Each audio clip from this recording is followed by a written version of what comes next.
کہ لوگوں اللہ رب العالمین کا نام لے کر کے کسی بھی جانور کو تم ذبح کرو، اس کے گوشت کو کھاؤ۔ فَكُلُوا مِمَّا ذُكِرَ اسْمُ اللَّهِ عَلَيْهِ إِن كُنتُم بِآيَاتِهِ مُؤْمِنِينَ، یعنی اپنے جس جانور کو ذبح کرو تم کھانے کے لیے، چاہے وہ عام دن ہو یا بقرعید کا دن ہو یا کوئی دن ہو، کسی بھی جانور کو تم اگر ذبح کرو، حلال جانور کو، کھانے والے جانوروں کو، تو اس کو اللہ رب العالمین کے نام پر ذبح کر کے کھایا کرو۔ ایک دوسری آیت کے اندر اللہ رب العالمین نے ارشاد فرمایا وَمَا لَكُمْ أَلَّا تَأْكُلُوا مِمَّا ذُكِرَ اسْمُ اللَّهِ عَلَيْهِ وَقَدْ فَصَّلَ لَكُم مَّا حَرَّمَ عَلَيْكُمْ إِلَّا مَا اضْطُرِرْتُمْ إِلَيْهِ، کہ لوگوں تمہیں کیا ہو گیا ہے، تمہیں کیا ہو گیا ہے کہ تم اللہ رب العالمین کا نام لے کر کے جانوروں کو ذبح کرتے ہو، اس کے گوشت کو نہیں کھاتے ہو۔ اور ایک دوسری آیت کے اندر اللہ رب العالمین نے بیان فرمایا وَلَا تَأْكُلُوا مِمَّا لَمْ يُذْكَرِ اسْمُ اللَّهِ عَلَيْهِ وَإِنَّهُ لَفِسْقٌ۔ تین آیتیں ہیں۔ پہلی آیت میں اللہ نے کہا کہ جو بھی جانور حلال شدہ جانور کو تم ذبح کرو، اس پر اللہ رب العالمین کا نام لے کر کے ذبح کرو۔ دوسری آیت میں اللہ نے کہا کہ تمہیں کیا ہو گیا ہے کہ تم اللہ رب العالمین کا نام لے کر کے جن جانوروں کو ذبح کرتے ہو، اس کے گوشت کو تم نہیں کھاتے ہو۔ اور تیسری آیت میں اللہ نے کہا کہ اے لوگو، تم اللہ رب العالمین کے نام کے علاوہ کسی بھی جانور کو تم ذبح کرو، اس پر غیر اللہ کا نام پڑھ کر کے تم ذبح نہ کرو۔ پہلی آیت کے تعلق سے حضرت عائشہ صدیقہ رضی اللہ تعالیٰ عنہ بیان کرتی ہے، نبی پاک صلی اللہ علیہ وسلم سے انہوں نے کہا کہ اللہ کے نبی، کچھ آدمی دروازے پر گوشت لے کر کے آتے ہیں۔ اب عائشہ صدیقہ نے سوال کیا کہ کچھ لوگ دروازے پر گوشت لے کر کے آتے ہیں جن میں سے وہ بدو اور دیہاتی ہیں، یعنی وہ ابھی نئے نئے اسلام لے کر کے آئے ہیں اور اسلامی تعلیم سے، تربیت سے، اصول سے، ضابطے سے ابھی اچھی طریقے سے بہرور نہیں ہوئے ہیں، اس کے اصول اور ضابطے سے اچھی طریقے سے آراستہ و پیراستہ نہیں ہوئے۔ اللہ کے نبی کریم صلی اللہ علیہ وسلم نے بیان فرمایا تم بسم اللہ پڑھ کر کے ان کے گوشت کو کھا لیا کرو۔ تین مسئلہ نکلتا ہے اس سے۔ پہلا مسئلہ کہ وہ جانور کا گوشت جس کو اللہ رب العالمین کے نام پر پڑھ کر کے ذبح کیا گیا ہو، اس کے گوشت کو کھانا جائز ہے، پہلا مسئلہ نکلا۔ دوسرا مسئلہ یہ نکلتا ہے کہ تمہارے ذہن میں یہ خیال نہ آئے، یہ شبہ نہ پیدا ہو کہ ان جانوروں کو جن کو اللہ نے تم کو کھانے کے لیے حرام کہا ہے، ان جانوروں کے گوشت کو تم بسم اللہ پڑھ کر کے حلال نہیں کر سکتے ہو۔ یعنی سور کے گوشت، خنزیر، سور اور بہت سارے ایسے جانور ہیں جس کو اللہ رب العالمین نے حرام کر دیا۔ انما حرم علیکم المیتۃ والدم ولحم الخنزیر، میں نے تفصیلی طور پر کچھ دن پہلے درس میں آپ کے سامنے ذکر کیا تھا، مردار جانور اور سور کا گوشت۔ اللہ نے کہا اس مسئلے سے، اس آیت کریمہ سے مسئلہ یہ نکلتا ہے کہ وہ جانور جس کا کھانا حرام ہے، اس کو تم بسم اللہ پڑھ کر کے حلال نہیں کر سکتے ہو، بلکہ اس جانور کو جس کو اللہ نے تمہارے لیے کھانے کو حلال کہا ہے، اس جانور کو تم بسم اللہ پڑھ کر کے کھاؤ۔ تیسرا اور سب سے اہم مسئلہ جو نکلتا ہے، سوال یہ پیدا ہو رہا ہے کہ ہم مسلمان کسائی کے یہاں سے گوشت لیں، مسلمان منڈی سے گوشت لیں، سوال یہ پیدا ہو کہ کیا وہ بسم اللہ کر رہا ہے کہ نہیں کر رہا ہے، اللہ کا نام پڑھ کر کے وہ ذبح کر رہا ہے کہ نہیں کر رہا ہے۔ ہمارے ذہن میں، ہمارے دل میں، دماغ میں شبہ ہے، لیکن منڈی مسلمانوں کی ہے، مارکیٹ مسلمانوں کی ہے، ذبح کرنے والا مسلمان ہے، جو مرغی، مرغا، بکرا خرید کر کے لے کر کے آنے والا وہ مسلمان، ذبح کرنے والا مسلمان۔ لیکن کبھی کبھار ہمارے ذہن میں یہ شک اور شبہ پیدا ہو جاتا ہے کہ کیا میں اس کے ذبح کیے ہوئے گوشت کو کھاؤں کہ نہ کھاؤں، پتہ نہیں وہ بسم اللہ پڑھا ہے کہ نہیں پڑھا ہے، اللہ کا نام لیا ہے کہ نہیں لیا ہے۔ مسلمانوں کی منڈیوں میں اگر شک و شبہ پیدا ہو رہا ہے، اللہ کے نبی نے کہا کہ تم اس کے گوشت کو بسم اللہ پڑھ کر کے کھا سکتے ہو، لیکن وہ جانور کے گوشت جس کو اللہ نے حرام کر دیا، اس کے گوشت کو آپ بسم اللہ پڑھ کر کے نہیں کھا سکتے ہیں، اور ان کے یہاں سے گوشت نہیں کھا سکتے ہیں جو فاسق ہیں، جو کافر ہیں، جو مشرک ہیں۔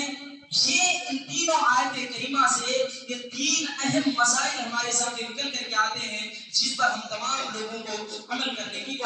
چاہیے. ایک اور آیت میں اللہ نے فرمایا قل ان صلاتی ونسکی ومحیای ومماتی للہ رب العالمین. آپ کہہ دیجئے اے نبی پاک میری نماز، میری قربانی، میرا جینا، میرا مرنا سب کچھ اللہ رب العالمین کے لیے. یعنی اس دنیا کے اندر بندے کے دل میں آ کر ذرا سا بھی اگر ریاکاری پیدا ہوئی، سماج کو دکھانا مقصود ہوا،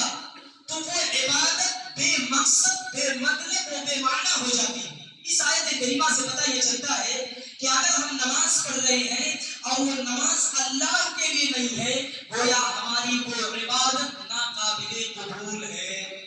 وہ قربانی جس کو ہم اللہ رب العالمین کے نام کہ نہ پڑھ کر کے دوسرے کے نام پر، کسی بابے کے نام پر، کسی فقیر کے نام پر، کسی بزرگ کے نام پر اللہ کا نام نہ ہو، کسی اور کے لیے غیر اللہ کے لیے ذبح کیا جائے تو وہ ہماری قربانی ناقابل قبول ہے. سوال یہاں پر یہ بھی پیدا ہو رہا ہے کہ تب تو مولوی صاحب قربانی کا بکرا جو ہم لوگوں کے نام پر پڑھتے ہیں وہ بھی ناجائز ہے. سوال پیدا ہو رہا ہے ہمارے ذہن میں. لیکن نام ذمہ دار کے نام پر پڑھا جاتا ہے اور کیا کہتے ہیں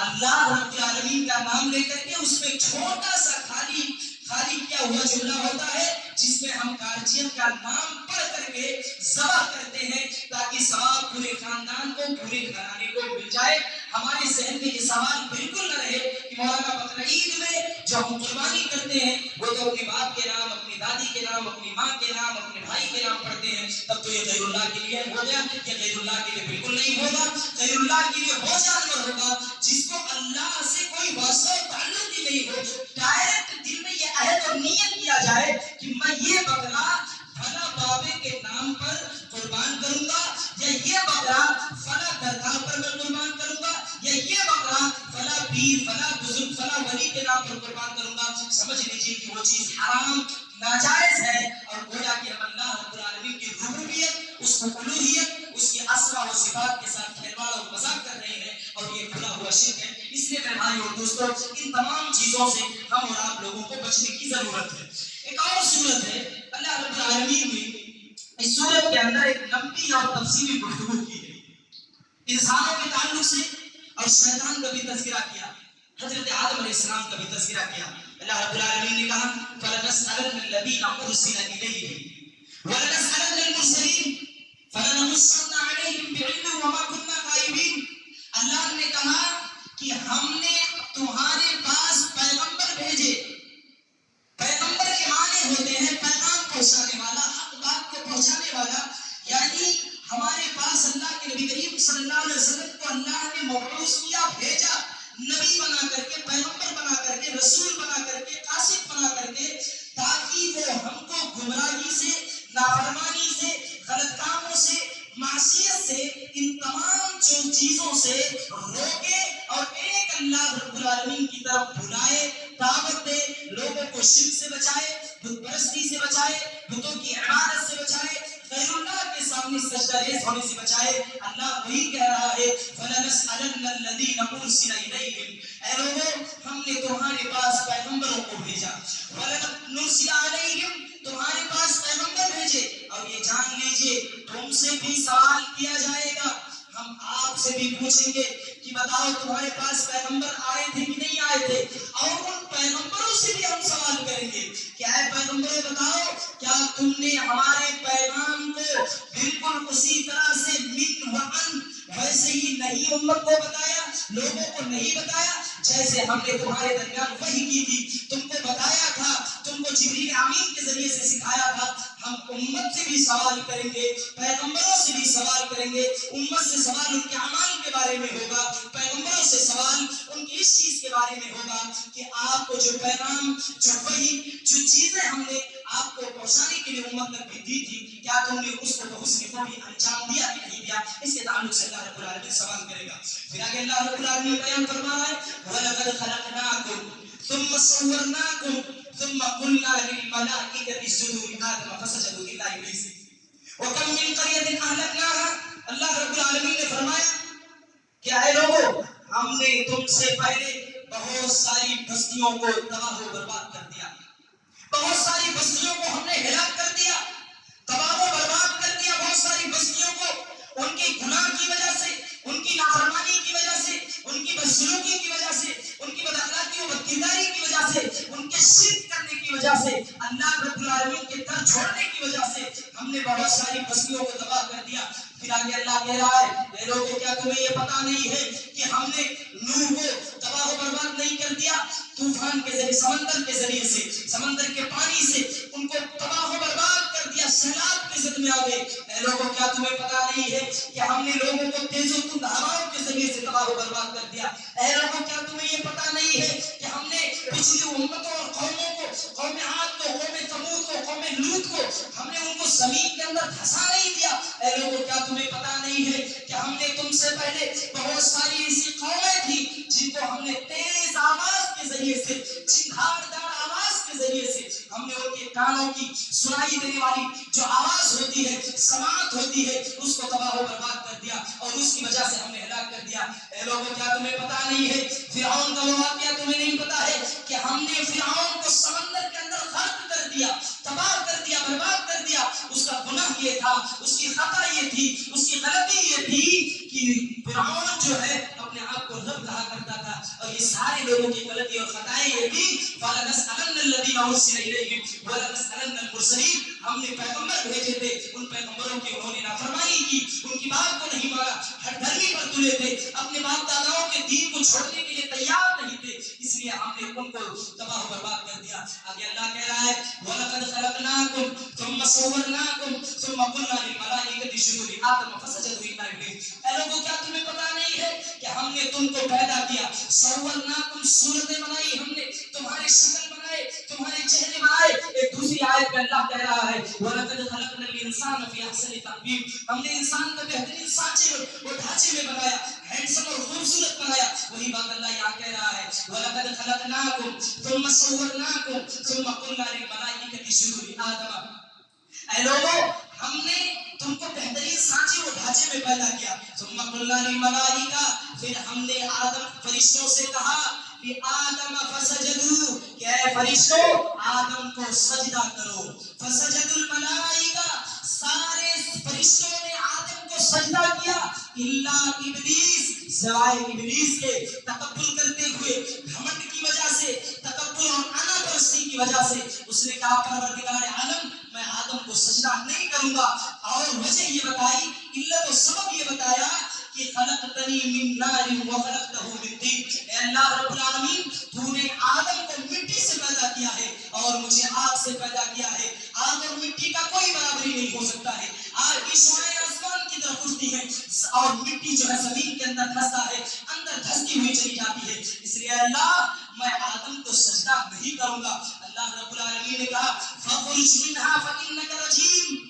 چلا جا، اتر جا میرے یہاں سے، بھاگ جا، دھکار دیا اللہ رب العالمین نے، اور رجیم یعنی مردود کہہ دیا اور کہا تو میری نافرمانی کرنے والا ہے، میری بات کو نہ ماننے والا ہے، اس لیے میرے یہاں سے تو چلا جا۔ شیطان نے اللہ سے مہلت مانگی، اے اللہ رب العالمین یاد رکھ لینا، اے اللہ مجھے اتنی مہلت تو دے دے کہ تیرے وہ بندے جو نیک ہیں صالح ہوں گے ان کو دنیا کے اندر قیامت تک میں ان کو بھٹکاتا رہوں گا، پھسلاتا رہوں گا، دین کے راستے سے، سیدھے راستے سے ان کو بھٹکاتا رہوں گا، ان کو ایک جگہ سے دوسری جگہ کرتا رہوں گا۔ یہ شیطان اللہ رب العالمین سے وعدہ کر کے آیا ہے، لیکن اللہ تعالیٰ نے اس شیطان کو میرے بھائیوں اور دوستوں وہاں سے نکال کر کے بھیج دیا، اور ایک جگہ اللہ رب العالمین نے کہا قال انک من المنذرین قال فاخرج منها فانک رجیم، پھر اس کے بعد اللہ رب العالمین نے حضرت آدم علیہ السلام کو جنت میں داخل کر دیا اور کہا بھیا آدم اسکن انت وزوجک الجنہ، اے آدم ہم نے تم کو جنت میں داخل کیا، جاؤ جہاں مرضی پورے جنت کا سیر کرو، موج کرو، کھاؤ پیو، اچھی زندگی بسر کرو، ہم تم کو ایک بہترین زندگی دے رہے ہیں، لیکن اے آدم یاد رکھنا ایک درخت ہے، تم اس کے قریب بالکل نہ جانا۔ وَقُلْنَا يَا آدَمُ اسْكُنْ أَنْتَ وَزَوْجُكَ الْجَنَّةَ وَكُلَا مِنْهَا رَغَدًا حَيْثُ شِئْتُمَا وَلَا تَقْرَبَا هَٰذِهِ الشَّجَرَةَ فَتَكُونَا مِنَ الظَّالِمِينَ۔ لیکن حضرت آدم کو شیطان نے کیسے بہکایا دیکھیے، جنت میں گیا اور کہنے لگا کہ اے آدم میں تیرا بہت بڑا خیر خواہ ہوں، بہت بڑا ہمدرد ہوں، اللہ رب العالمین تجھ کو فرشتہ بنانا چاہتا ہے، تجھ کو ہمیشہ کے لیے زندہ رکھنا چاہتا ہے، اس کو برقرار لایا آدم کو شیطان پھسلا رہا ہے، بہکا رہا ہے اور کہہ رہا ہے کہ میں تمہارا بہت بڑا خیرخواہ اور ہمدرد ہوں، اے آدم اس درخت کو چکھ لے، تیرے لیے فائدہ ہے، بھلائی ہے اس میں، تو درخت کے پھل کو چکھ لے۔ حضرت آدم نے اور مائی حوا نے اس درخت کے پھل کو چکھا، اللہ نے ان دونوں کے اس نافرمانی کرنے کی وجہ سے اللہ رب العالمین نے میرے بھائی اور دوستوں کو جنت الفردوس سے نکال دیا۔ اب فٹکار لگائی آدم کو، کہا آدم میں نے تجھ کو جنت میں داخل کیا تھا اور ایک ہی فرمائش تجھ سے ہم نے کی تھی کہ تو اس درخت کے قریب بالکل نہ جانا، لیکن تو نے میری بات نہیں مانی، نافرمانی کی، تو نے میری بات کو نہیں مانا، اس لیے جا زمین کے اندر تو زندہ کیا جائے گا، مارا جائے گا اور مٹی کے اندر تجھے دفن کیا جائے گا، پھر اس کے بعد میں تیرا حساب و کتاب لوں گا قیامت کے دن۔ آدم علیہ السلام سمجھ گئے کہ غلطی تو ہوئی ہے ہم سے، خطا تو ہوئی ہے ہم سے۔ غور کیجیے اس واقعے پہ میرے بھائی اور دوستوں، فوراً اللہ رب العالمین کے حضور آ کر کے توبہ کرنے لگے اور توبہ کرنے لگے اور کہنے لگے اللہ مجھے معاف فرما دے، ورحمنا اور ہم پر رحم فرما دے، اور اللہ رب العالمین اگر تو نے ہمیں معاف نہیں کیا تو میں خسارہ اٹھانے والوں میں سے ہو جاؤں گا۔ ان دونوں واقعے کو اپنے سامنے رکھیے، ایک شیطان کی انا پرستی، گھمنڈی، تکبر، اس کی وجہ سے اللہ رب العالمین نے اپنے پاس سے اس کو دھتکار دیا، بھگا دیا، گھمنڈ اور تکبر کی وجہ سے، انا پرستی کی وجہ سے کہ میں ہوں، میں آدم سے بڑا ہوں، اللہ نے اس گھمنڈ کو برداشت نہیں کیا اور آج حضرت ابلیس کو جو ہے وہاں سے نکال کر کے زمین پر اور رجیم کہہ دیا، مردود کہہ دیا اللہ رب العالمین تک۔ اور سورہ فاتحہ کے اندر ہم پڑھتے بھی ہیں اعوذ باللہ من الشیطان الرجیم، میں پناہ طلب کر رہا ہوں شیطان رجیم سے، اے اللہ رب العالمین تو مجھے شیطان سے پناہ دے دے اور شیطان رجیم مردود شیطان سے تو مجھے پناہ دے دے۔ رہتی دنیا تک جب تک اللہ رب العالمین کا نام لینے والا شخص اس دنیا کے اندر زندہ رہے گا، سورہ فاتحہ پڑھنے والا رہے گا، تب تک شیطان کے اوپر جو ہے یہ لوگ اس کو مردود اور رجیم کے لقب سے ملقب کرتے رہیں گے۔ انا پرستی انسانوں کو تباہ و برباد کر دیتی ہے، انا پرستی قوموں کو میرے بھائیوں اور دوستوں ذلیل و رسوا کر دیتی ہے، انا پرستی قوموں کو پستی کی جانب دھکیل دیتی ہے۔ گھمنڈ، تکبر، یہ تمام چیزیں نہ رب کو پسند ہے نہ ہی سماج اور معاشرے کے اندر کسی کو پسند ہے۔ یہ گھمنڈ اگر کسی کے اندر آ جاتا ہے تو گھر تباہ ہو جاتے ہیں، یہ تکبر کسی دل کے اندر پیدا ہوتا ہے تو رب کی ناراضگی آ جاتی ہے، یہ تکبر اگر کسی کے اندر آ جاتا ہے تو اللہ رب العالمین سجدوں کی توفیق چھین لیتا ہے، مسجدوں سے انسان کو دور کر دیتا ہے۔ اس لیے گھمنڈ، تکبر، فخر اور انا پرستی اپنے دل سے، اپنے ذہن سے، اپنے دماغ سے نکال دیجیے۔ اور ایک دوسری چیز، غلطی، حضرت آدم سے فوراً ایک غلطی ہوئی، صرف ایک غلطی حضرت آدم سے ہوئی، اور آج ہم خطا کاروں کا معاملہ یہ ہے صاحب، چلتے پھرتے اٹھتے بیٹھتے صبح شام غلطی پہ غلطی، خطا پہ خطا، گناہ پہ گناہ کرتے ہوئے چلے جاتے ہیں۔ آدم نبی ہے، ایک غلطی ان سے ہوئی، ایک خطا ان سے سرزد ہوئی، ایک غلطی ہو جانے کے بعد فوراً اللہ رب العالمین کے حضور رجوع کر رہے ہیں اور توبہ اور استغفار کر رہے ہیں۔ یہاں تو صاحب 80 سال کی زندگی گزر رہی ہے، 70 سال کی زندگی گزر رہی ہے، 60 سال کی زندگی گزر رہی ہے، پوری زندگی گناہوں سے لطمت ہوئی ہے، پوری زندگی جو ہے نافرمانیوں میں پڑی ہوئی ہے، پوری زندگی رب کی نافرمانیوں میں گزر گئی ہے، لیکن توبہ اور استغفار کرنے کے لیے بندہ اللہ کی جانب آ کر کے رجوع کرنے کے لیے تیار نہیں ہوتا ہے۔ انبیاء کا معاملہ یہ تھا، ایک غلطی ہو جانے پر، ایک خطا ہو جانے پر میرے بھائی اور دوستوں اللہ کے حضور آ کر کے رجوع کرتے تھے۔ اور ہم خطا کاروں کو تو بدرجہ اولا یہ چاہیے کہ ہر حال میں، ہر وقت میں اللہ رب العالمین سے اپنی غلطیوں کی، اپنے گناہوں کی معافی اور تلافی کرتے رہنا چاہیے۔ اللہ رب العالمین سے دعا ہے الہ العالمین جتنی بھی باتیں قرآن اور حدیث کے حوالے سے کہی گئی ہیں، الہ العالمین اس پر ہم تمام لوگوں کو غور و فکر کرنے کے ساتھ ساتھ اس پر عمل پیرا ہونے کی توفیق عطا فرمائے۔ اللہ رب العالمین سے دعا ہے الہ العالمین تو ہماری نمازوں کو قبول فرما۔ اللہ رب العالمین سے دعا